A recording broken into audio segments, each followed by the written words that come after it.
those are the most dangerous situations. Somebody's holding a hostage. They hold a hostage to get something they can't get on their own. So you have to look at what's their goal. Their goal is to get this thing that they want. It's really not in their best interest to kill the hostage because then they know the police are going to come in and kill them. We have an extraordinarily high success rate with hostage situations. People think it's the opposite. The most dangerous, also the most common, but they can lead to be the most dangerous, is... Hi, I'm Wyatt. And I'm Grace. And you're listening to Our Dad and your host of the Vacation Rental Revolution podcast. What's up, guys? Welcome back to another episode of the Vacation Rental Revolution podcast. I'm your host, Shawn Moore, and we're back with our Expert Corner interviews. You guys know that have listened to me for a long time. We are very topic-based, and very rarely do we get the opportunity to bring somebody in outside of the vacation rental world, but we've got a very special guest today, and I'm super excited about this conversation we're about to have with Mr. Gary Noesner. Gary is a retired, 30-year retired FBI investigator, instructor, negotiator. Position he retired from was the chief of the FBI's Crisis Negotiation Unit, Critical Incident Response Group, which means he was involved in some pretty intense negotiations, terrorist embassy takeovers, airplane hijackings, prison riots, overseeing kidnappings, and many, many more, and many of them that you guys have heard of as historic events in the United States. And so Gary has been involved in some very critical negotiations on behalf of all of the citizens of the U.S. So I appreciate that, Gary, and thank you for joining us today. Thanks, Shawn. It's nice to be here with you today. Yeah, absolutely. And so, Gary, we were talking before we hit record, and I mentioned it as we hit record is most of the time we're talking about real estate investing and short-term rental investing and everything else. And with your background as, in the negotiation space and in critical situations and really being able to keep conversations going, right?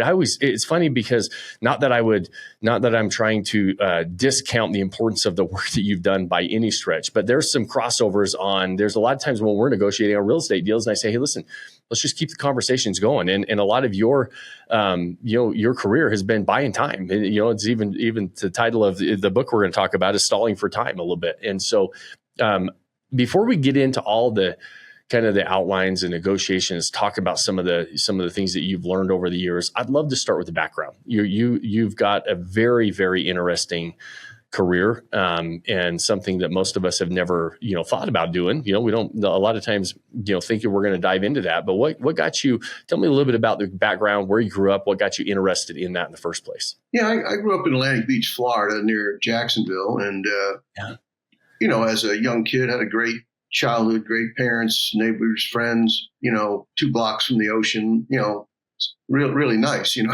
I don't have a hardship story from my youth to leverage. But, when I was still in grammar school, I watched this television show about the FBI, and I told my mom, I'd had an epiphany, even if I didn't know what that meant yet. And I wanted to be an FBI agent. And she went out and bought me a book on it, and I read it. And then I was all in. And it just seemed like the most interesting and exciting career to me, chasing gangsters and spies and, the Thompson machine gun, all that sort of stuff that a young man might find alluring. And then, then I eventually achieved my dream after college. I joined the FBI and, negotiations didn't exist then. So I started off doing regular investigative things, bank robberies and fugitives, and transferred from South Carolina, my first office, to Washington, and there I worked foreign counterintelligence for a few years, and then terrorism. And then at the same time, I became a negotiator. I received some information about this, what was then a very new program that the FBI essentially copied from NYPD, and then and it seemed to suit my personality and what I thought were my strong suit, my attributes, and it did, and it was a sidelight job for me for many years. I'm working overseas hijacking cases, and at the same time, I'm teaching police negotiations and responding to any situations in the territory I worked for the FBI. And then in 1990, I was asked to become one of 2 full-time negotiators in the FBI, and managing 350 negotiators nationwide. And then a few years later, they created a standalone unit and I was named the first chief.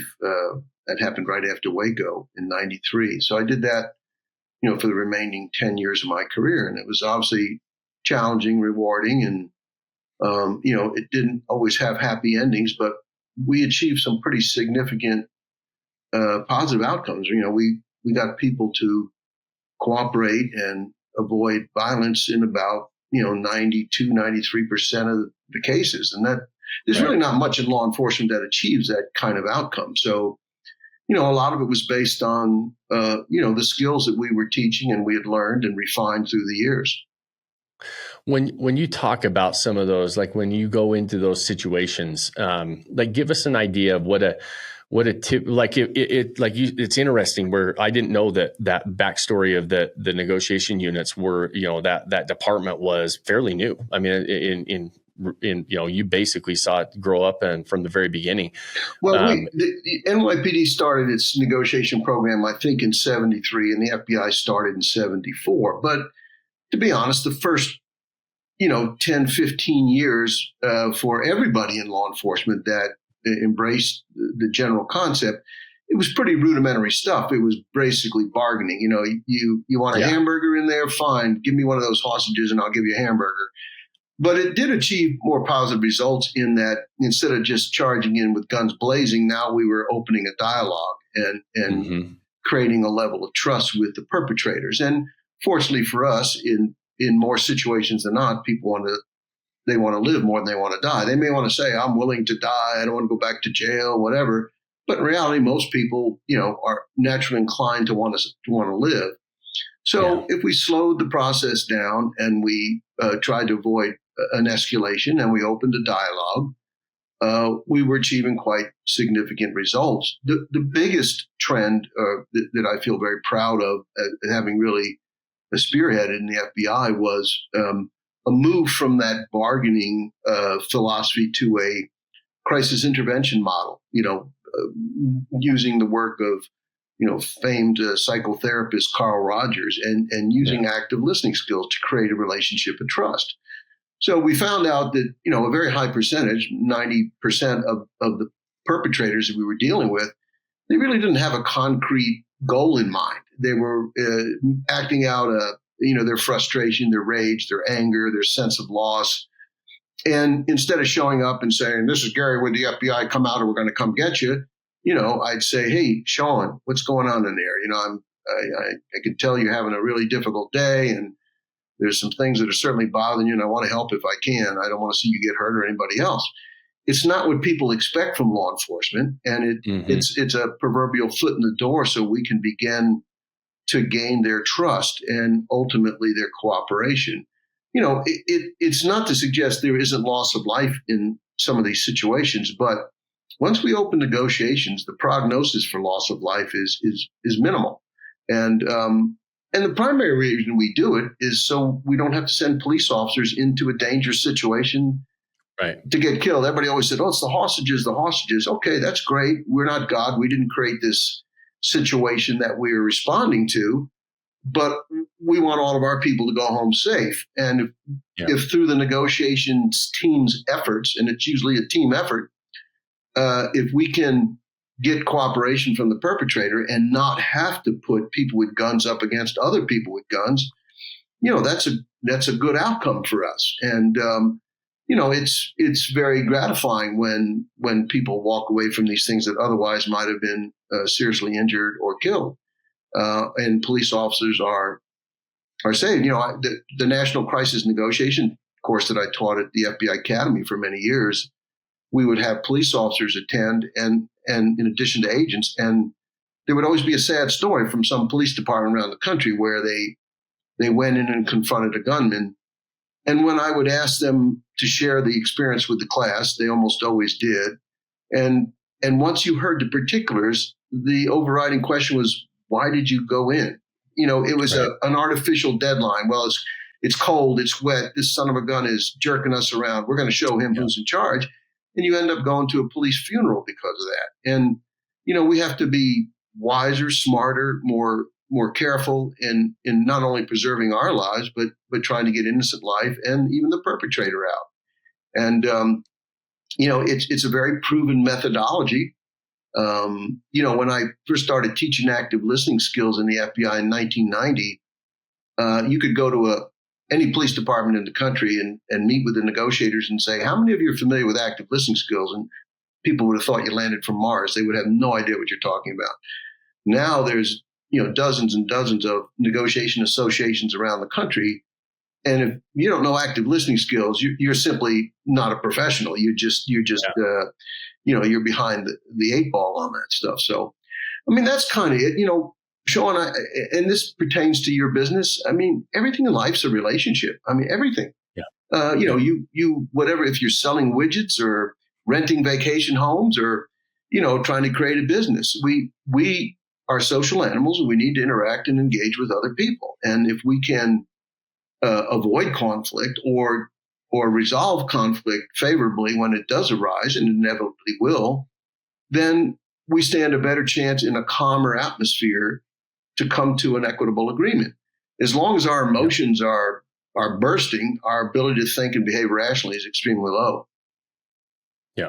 And it's so interesting and congratulations too, by the way, on kind of spearheading that and like seeing it from like, okay, I'll give you this, you give me that, this bargaining to let's just like understand human psychology and what do most people really want? What, we want to be loved and understood. And then, you start to do that with somebody and they always say in sales, people buy from people they know, like, and trust. And that's really ultimately what you're really trying to do. It sounds like with that active listening. People want to be listened to and they want to be understood. Yep.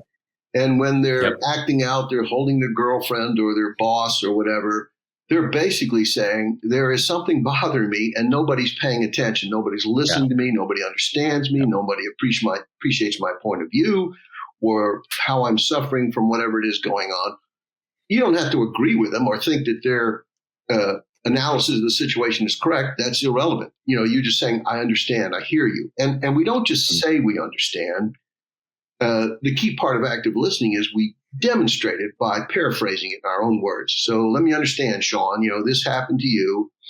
And because of this, it had a tremendous effect on you and your family. And you're just crushed. You don't know where to turn. You don't know what to do. You know what the future holds. If I get all of that right when I feed back to you what I've heard you say, then I am very strongly telling you, I heard you and I understand. I'm not saying you're absolutely right. You should go kill somebody. Yeah. I'm not going that far, but I'm saying I hear what you're saying. I haven't experienced something like that, but I've certainly had challenges in my life, and I know how frustrating that could be, and I know how angry you are, and you feel as though the hard work you've done is not appreciated. It's just something that people typically do not expect to hear from law enforcement. Right. And some of the best police officers, the best interviewers, interrogators, get into the negotiation field because they're very good at this. There's a large component of natural ability plus the training, and it makes it quite an effective combination. What are some of the natural, like I've heard, when I was getting ready for this interview, obviously listened to a few of your other interviews, and a common theme came up about, that you have a natural ability to just stay calm and reasonable, right? There's not like these, you don't have like, from what I was reading about, don't have these big peaks and valleys in your emotions, right? You stay very calm in these very tense situations. And I'm sure that has a calming effect on the people you're talking to as well, right? It's like, okay, he's staying in control. I can calm down. Is that one of those natural abilities that you look for? I think you can argue endlessly about nature versus nurture. How much of this was part of my innate personality or that of any other good negotiator, and how much of it's training? Well, it's both, and right. I certainly got better at this as I did more and more of it.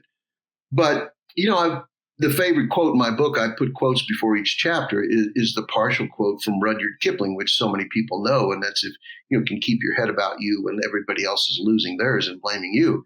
It's that person, and we all know them in our lives, that no matter what, is going on, what crazy, unexpected, tumultuous things going on, this person remains calm and we make better decisions. And the graph I use when I teach is the simplest and most important one. It's a childhood teeter-totter, the playground equipment. Yeah. One kid's up, one kid's down.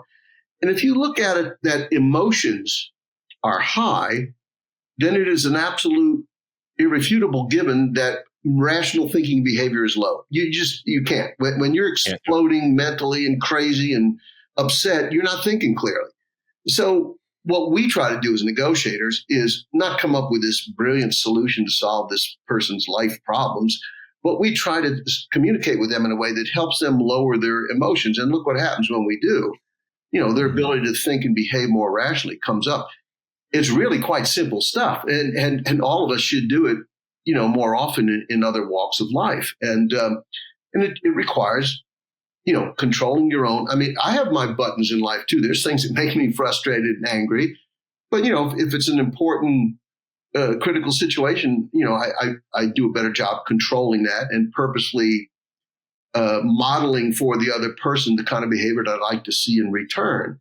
People tend to, feed back what they get. So, I think doing those things, you might have a client that gets very mad at you and, you can get mad back at them and you're being disrespectful and I don't have to put up with that nonsense. Or you can say, man, it sounds like we might have let you down and I'm really, I'm sorry. And, if you've done something wrong, fine.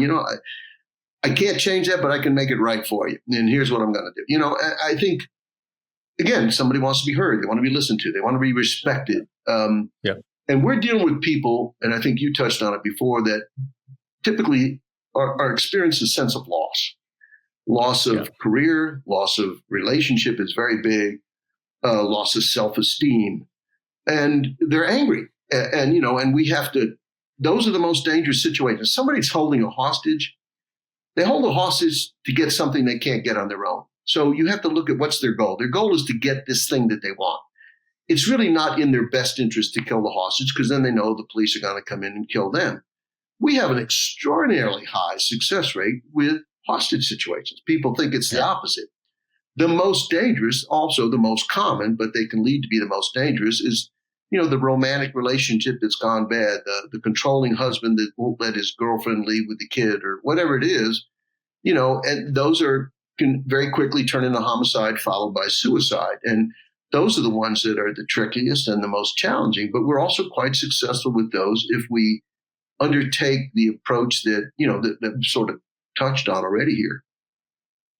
Do you, when you have, for a lack of a better term, an outline of what you're really trying to do? It sounds like it always starts with, hey, listen, we've got to go in, make sure that they feel heard and understood. Like, hey, listen, we're here. I get it. You're frustrated. I've had bad days myself. You're trying to build that trust and to keep that conversation alive. The longer that conversation is live, the more of a relationship you're starting to build, hoping to get that teeter-totter to kind of level out and say, hey, listen, let's talk rationally here. I'm not necessarily going to agree with what you're doing, but I want to get you to the point where we can have a conversation. What then does it come to when you start to recognize that you start to reason with them like, hey, here's the multiple outcomes. Do you start giving them outcome options and for them to kind of choose from and walk them through, or what is the outline beyond that? You basically would, a conversation would go something like this. I say, Shawn, you've asked me to do a lot of things. You want to get a helicopter and you want to fly out of the country. And I think we both know that's going to be extremely challenging to do. Now, I haven't told you no, right? But in a backhanded sort of way, I've let you know that that's not likely to happen. Or you may be behaving irrationally and behaving badly or whatever. And I might say, Shawn, I'm trying to help you here. Allow me to help you. Help me help you. And what I need to be able to do is go to my boss who makes the decisions and say, hey, Shawn is a decent guy. I don't think he wants to hurt those people. I think we can work with him. And what can we do reasonably to get this resolved? What can I do to help address the grievance that you have against your employer or your attorney or whatever it might be? I think you follow that script. I don't, and we ask them to do some problem solving. What is it that you hope to achieve? What sort of outcome do you want? I don't know if I can do that for you, but I'd like to know what it is that you're seeking and see what we might be able to do. And it's also okay. Some negotiators are afraid to say, I can't send you in another gun. I just can't do it, Shawn. There's a lot of things we can do. I can't do that. That's not one of them. them. So let's talk about what we can do together. it's okay to be firm. It's okay. But what we're really trying to do is show that we are respectful, we're genuine, we're sincere, we're not lying to them. You might say, well, if I come out with those people, what's going to happen? Am I going to go to jail? I'm not going to say, oh, don't worry about it, Shawn. Come on out. It's going to be fine. Nothing's going to happen. I'm going to be turned into a fraud very quickly because that's nonsense. I'm going to say, I'm not a judge. I'm not a jury. I'm sure there will be some charges pressed and you'll have to address those. But, I think you'll find that's the best recourse of action. You haven't hurt anybody yet. And, I'm certainly willing to tell a judge that you were cooperative and came out peacefully, and I think that's your best option. And, that's the kinds of discussions we get into. And the number one thing that a negotiator hopes to portray over a conversation is this thing that's hard to define, but we all know it when we see it, and that's likability. Just being a likable, genuine person. Because I discovered this through trial and error, through many years of doing this, when people would come out and surrender, peacefully, and we'd say, what did we say that made you come out? Because we want to learn, we want to replicate and do this in the future. And it's quite surprising, Shawn. The answer would almost always be the same. And here's what it was. They'd say, I don't remember what you said, but I like the way you said it. And you think about that for a minute. Your tone, your demeanor, your sincere, not fake, demonstration of being understanding, empathic, is a powerful, powerful tool to influence human behavior. Yeah, I couldn't agree more. And the reason this is really fascinating to me, just like the dynamics of all this, because it really, like Gary, most of us are never going to be faced in these types of negotiations. Most of us are never going to be trying to talk somebody, off the cliff in a very dramatic situation. But a lot of us negotiate on a lot of things throughout our whole lives. And as I'm listening to you kind of talk about this, there is a lot of crossover. As when we're going through a real estate deal, it's like, hey, listen, I got to get, I want to make sure that you hear the cliche term all the time. We're always trying to put together win-win deals, right? And it gets, but at the end of the day, that's what we're trying to do. But it doesn't have to do with flattery. It doesn't have to do with telling them you're going to do something you're not. It has to be very sincere. There's so many deals that we put together over the years that look like there's no possible way we're going to come to be able to be both of us get what the deal that works. And keeping that conversation going, keeping things that are, there. We talk about doing love letters with buyers and sellers, but the point of that is to say, hey, listen, we never go into a deal, for example, and tell them all the things that are wrong with their house so I can get a better deal, right? I say, hey, listen, I'm making you an offer. I love your house. You've done an amazing job with it. Yeah. There's some things that we're probably a little bit far off on meeting on, but we need to, I think we can overcome it and blah, blah, blah. But it's really a lot of what you're talking about is just making sure we're having that conversation, making sure we say the things that, that we're looking for. And we say that all the time. I'm like, man, I'm not sure I'm going to be able to do that, but let's try to figure it out together. Like, let's try to figure out how we can put this deal together. When it comes to, because there's times when we have the conversation on the front end. Hey, what do you need out of this? What are you looking for? I know that you're beyond price. Let's talk about real estate for a minute. Beyond the asking price that you're asking, tell me the reasons you're selling. What are you looking for? What are the most important things out of the sale for you? Especially when we're way off on price. I start there. And sometimes that conversation drags a while, and it doesn't feel like we're going to get to the point where we get to, and it becomes almost like, hey, we're friends now. Right. And we start talking about kids, and we start talking about jobs, and we start talking about everything else. And we're like, I need to get back to the deal somehow. Right. Because, but it's great because we're building this relationship. When I get back to not the demands of the deal, but sort of like, what does everybody want out of this? And we're pretty far off. Is there anything that you guys would always think about? Like, would you if I was saying, hey, Gary, I'm in here and I've got all these hostages, you tell me what you'll give me. Or and you're not going to list a whole bunch of stuff you're going to give me. I'm guessing you're going to say, hey, listen, Shawn, tell me what you want first, right? What are you looking for? What's the ultimate goal? You've hit on the one thing we don't typically do. We don't ask for demands. Okay. Yeah. That would be the bargaining side, right? That there's a time for that. Further into the conversation, the dialogue, the number of meetings you have, whatever, you might say, Shawn, we've talked about this for a while now, and I think I understand for your position, and it looks like the one troubling issue is the following. And how do you think we might overcome that? What would it take to make you feel more comfortable? That's a lot different than starting out and say, what is it going to take for you to close this deal? It's too soon. Sure. We give them too much power and too much control. And then if it's something you simply can't do, I mean, it's a real impediment to relationship building. So, you know, Stephen Covey, the business guru, says it. It's an old philosophical given, but he has a nice way of putting it. He says, first seek to understand and then to be understood. Yeah. So first invest the time in listening to the other person, trying to fully understand what it is they're trying to achieve. You know, people don't always say what they want. You know, the issue might be on the table, might be economics, but it might be something more important. You know, it might be some sort of philosophical issues. You know, it sounds like, you know, you've raised 3 generations of your family in that home, and you have some blood, sweat, and tears there. And I know that's a really important thing to you. And you know, I think the buyers here really want to preserve that integrity of that home for you. And, you know, here's what we might do to make sure that happens. I don't know. You know, there's a million things you can talk about, but it has to come at the right place. You know, so I guess I got a little far afield there, but relationship first, deal second. You know, and too often in the business context, and we Americans are, and we men more than women, we're just get right to the quick. What's the right deal? to the deal? Just what's the deal? Yeah, deal points. And right. We're much better off stalling for time. Good name of a book. You know, slowing it down and identifying the larger issues before we start to boil it down to its essential components required for a deal to be closed. So think relationship first. Now, we don't purposely elongate a conversation if it's all going properly and everybody's happy. We don't say, not yet, Shawn, we got to talk some more, you know, but you know, we may have an instant connection. And, you know, and sometimes when you're dealing with somebody, you may say, you know, I don't know this person very well, but I like them. There's something about them. They come across as honest. They seem to have integrity.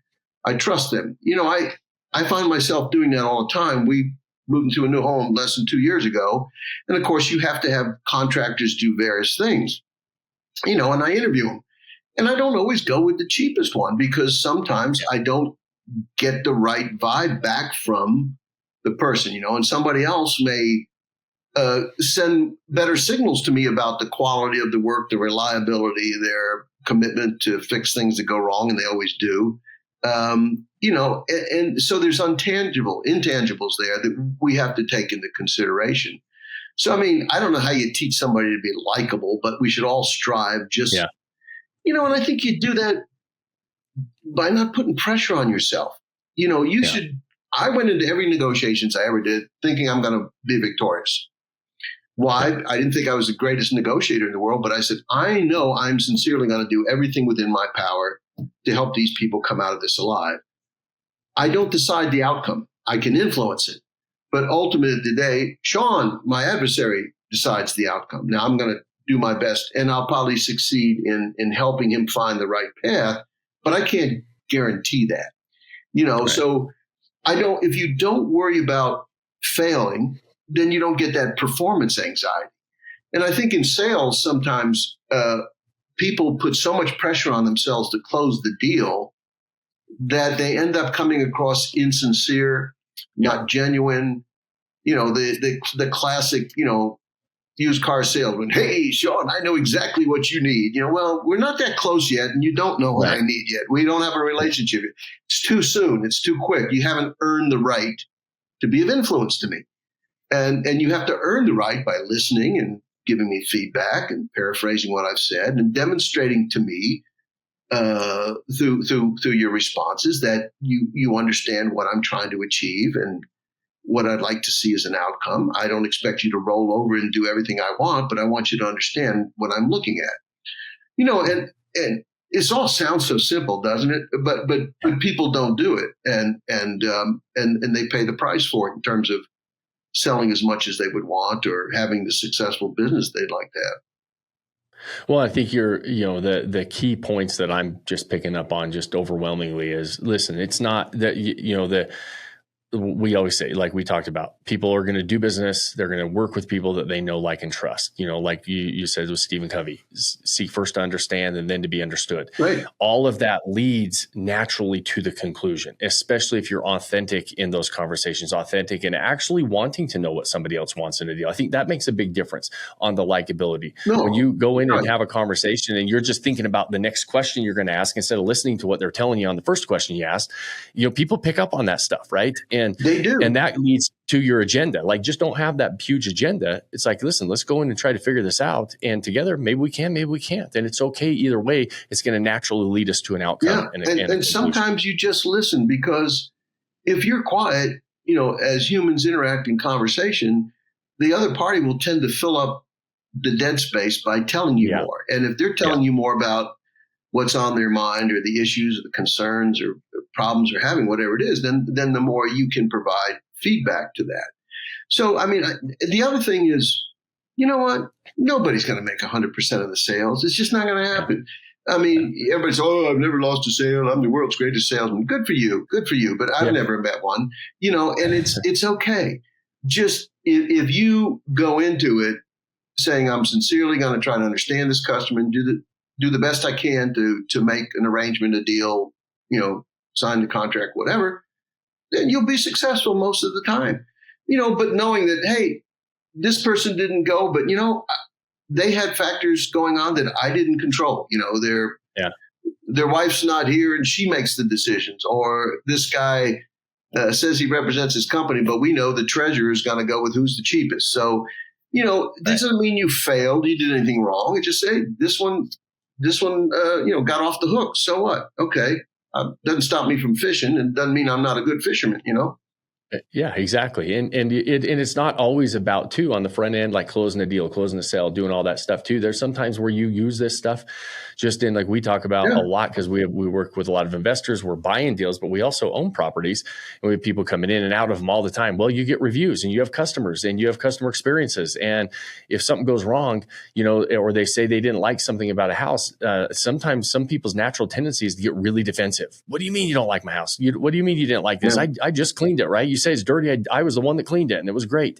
Instead, and you said this earlier in our conversation, is we always tell people, listen, agree with them. Say, man, I am so sorry. That is not what we wanted to have happen in our house. Like, we always apologize, because their experience was it wasn't great. And that's not what we want. It's true. It's sincere. I'm like, man, I'm really sorry this happened, Gary.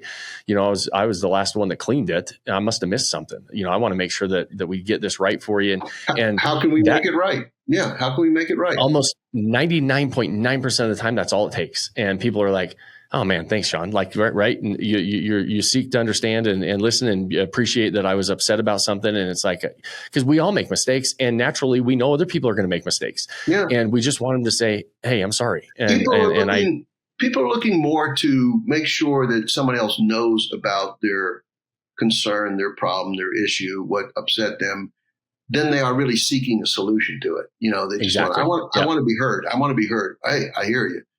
That is so true. I don't think I can go back and undo what mistake occurred, but I can try to correct. I try to resolve it in the following way, or do this for you. And I hope that works. But if they walk away, don't burn a bridge. You just say, listen, I'm sorry this didn't work out. I would have enjoyed doing business with you. I understand you're going to go in a different direction. That's fine.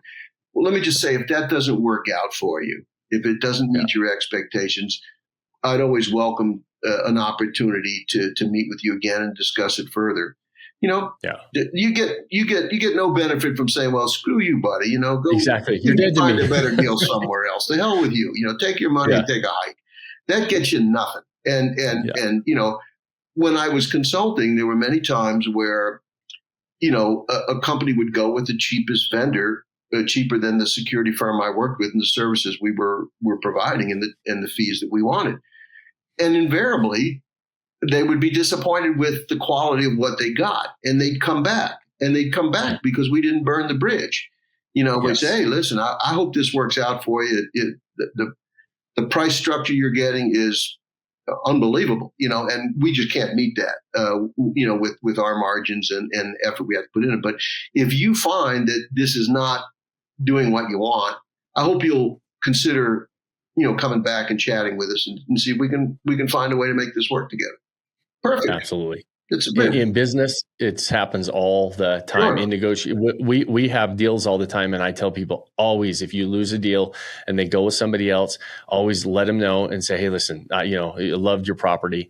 If this doesn't work out, thanks for the opportunity to discuss it. I'd love to talk about it again." And you'd be shocked at how many deals come back that went under contract that we lost that come back to us, and you would be shocked at how many times you tell somebody, "Hey, man, I'm really sorry. The house wasn't clean. I was the last one that cleaned. I can't believe you walked into a dirty house, Gary. What can I do to solve that for you?" And you 90% of the time people say, "Don't worry about it, Shawn. It was not that big of a deal. It was, it's not even something we worry about." And we always send them something nice anyway. But the answer, the minute you empathize with them and listen to them, we find many times they're just like, "Oh, don't even worry about it. I appreciate you calling me back. Thanks for being responsive." And I call it the restaurant example. You're out to dinner with a group of 6 people, and everybody's food comes, but one person's comes and it's cold. So it has to be sent back to the kitchen. Well, that just kind of ruined everybody's dinner because either 5 people have to wait for this food to come back out, or the other person will generally say, "Go ahead and eat." And then you all have to stare at them while they're eating. And that's the case where the restaurant should say, "You know what?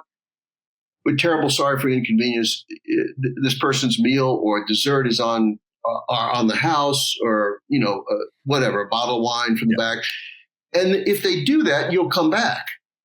If they just say, "Oh, too bad, too sad," that's it. You're done with it, and it costs them so little because people don't think about, well, I'm going to handle this right, do the right thing. And it's probably going to mean I get future business from these people.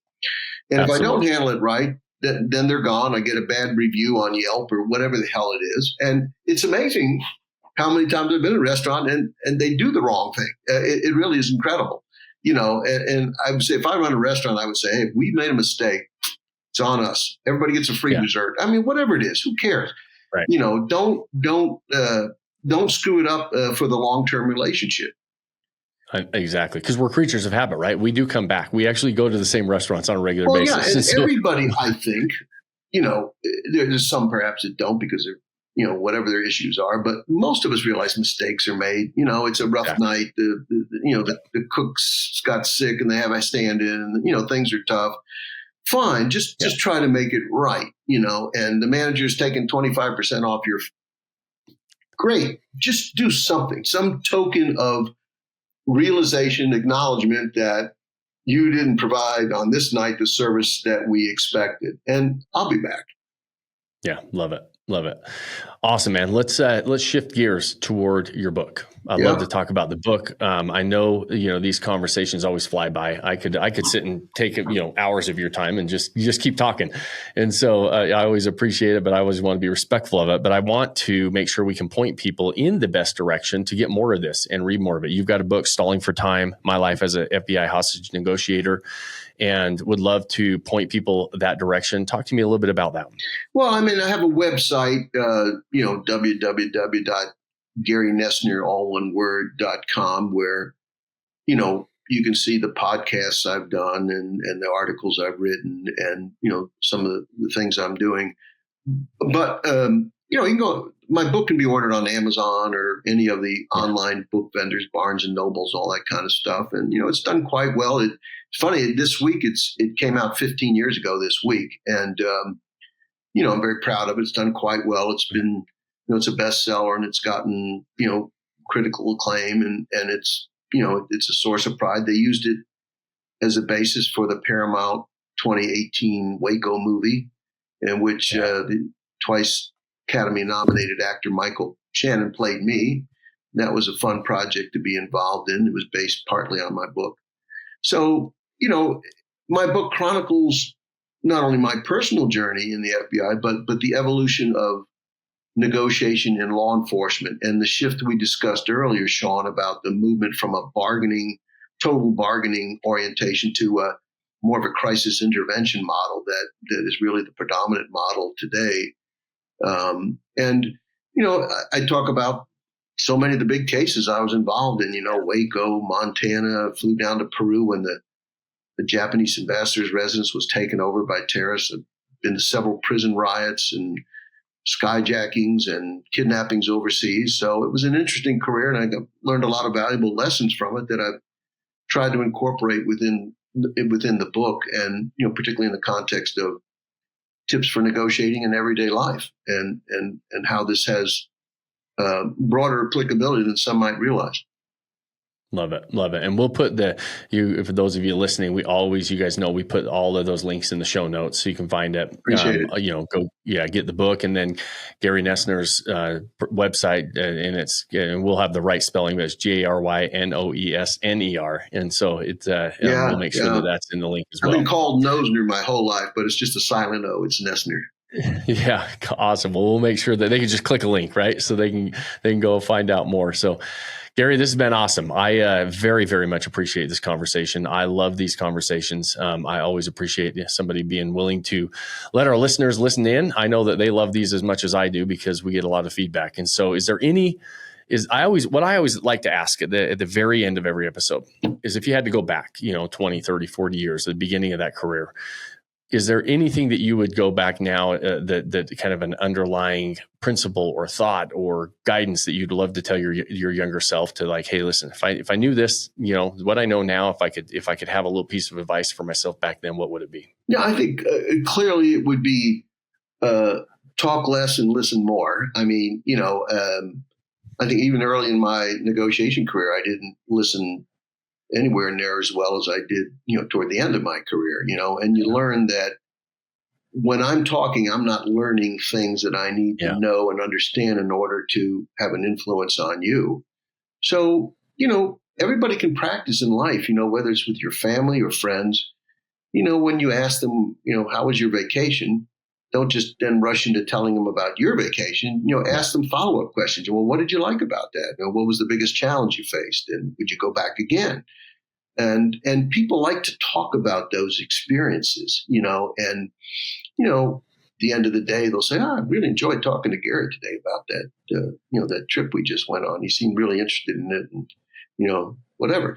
And it's not phony. It's not, it should be done sincerely, obviously, and not in a manipulative way, but do it genuinely and sincerely. And it makes you a likable person because you're willing to understand others and appreciate what they're dealing with, what they've gone through, what their hopes and dreams and aspirations are. And it makes you an invaluable friend, and certainly a trusted contact. And that's all good stuff. So I would say, and I just leave you with one thing. I spoke at a university in Boston some years ago, and it was all students, male and female. And I said, guys, I had fun in college, but I wish I had known some of this in terms of dating young ladies, because typically men are kind of brag about the car they drive, the sports they play, the cool guys they hang out with, and the neat stuff that they do. I said, just shut up and ask her questions about her life, her hobbies, her interests, what she enjoys. And you'd be amazed at how impactful that is for someone that you're interested in creating a relationship with. And, you'll be more successful in those relationships you're trying to build. Love it. So all you single guys listening, talk less, listen more. Yeah. And so straight from Gary. So I love that. That's awesome. Well, I appreciate it. Yeah. That's been great, Gary. I appreciate you joining us. Those of you who are listening, I know how much you like these episodes. We appreciate you spending your time with us. We know how valuable it is, and very much appreciate it. If you got any value out of these conversations, and somebody else that would, our goal is to help you walk into the life of investing in vacation rentals and having great conversations like this, with your eyes wide open. And if you know somebody else that would like these conversations, share the show. Those things help us. I don't run ads and sponsorships or anything else on the show. Our growth is all organic from you guys sharing it. And if you have more than 30 seconds liking it and reviewing it on whatever platform you're watching or listening on. And the final, most important thing I ask you guys at the end of every episode is pick that one thing you can do today, start building that life you don't want to take a vacation from. Cheers, my friends. Thanks for joining us on this episode of the Vacation Rental Revolution podcast. Share this with other people you think need to hear about it. And don't forget to subscribe and leave us a review. Hey Grace, is there a website? Yes! For more amazing content and expert advice, visit visit Vodyssey.com. Thanks for listening, and we'll see you on the next episode.